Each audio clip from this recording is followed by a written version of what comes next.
তখন থেকেই কি ওই আবারও বলবো শঙ্কিত, এত চাপ, এই যে কাঁধে উঠিয়ে এত ভালোবাসা, এটাকে আসলে কাঁধে ওঠা খুব সহজ, কাঁধ থেকে নামানো খুবই মানে আরও বেশি সহজ।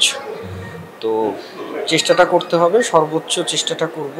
আর অনুভূতি তো নিশ্চয়ই একটা আবেগের জায়গা, ভালোবাসার জায়গা অনুভূতি। এতগুলো ভালোবাসা গ্রহণ করার মধ্যেও জন্য ভেতরে একটা শক্তিশালী হৃদয় দরকার। আমি চেষ্টা করেছি ভালোবাসাগুলো, প্রত্যেকটা ভালোবাসা গ্রহণ করার জন্য এবং ভালোবাসাগুলোর যথোপযুক্ত মানে প্রতিদান দেবার জন্য আমি রেডি হচ্ছি।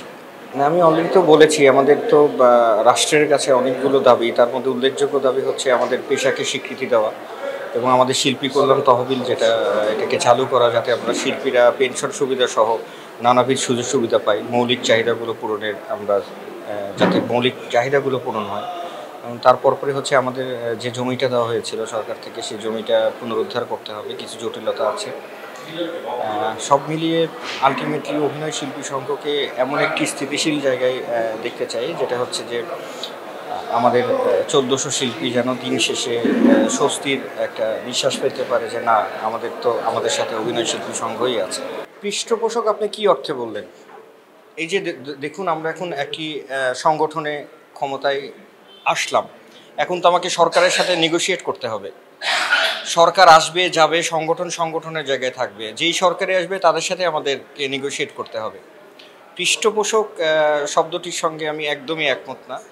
যারা করেছেন বা পৃষ্ঠপোষকতা বা যারা সরকারের সরাসরি যারা কাজ করেছেন এতে দলীয় সদস্য হিসাবে, সেটাকে সংগঠনের সঙ্গে যুক্ত করা একদমই ঠিক হবে না। কারণ সংগঠন সংগঠন যে সরকারে আসুক সেই সরকারের সঙ্গেই তার দাবি দাওয়া নিয়ে কথা বলতে হবে।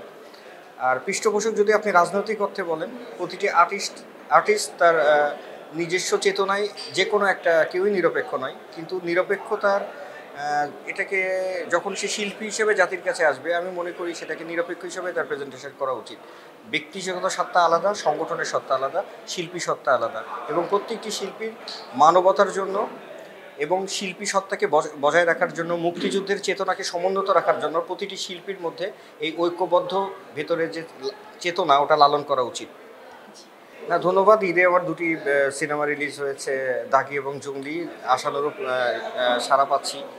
আশানুরূপ কি, ভালোই সাড়া পাচ্ছি।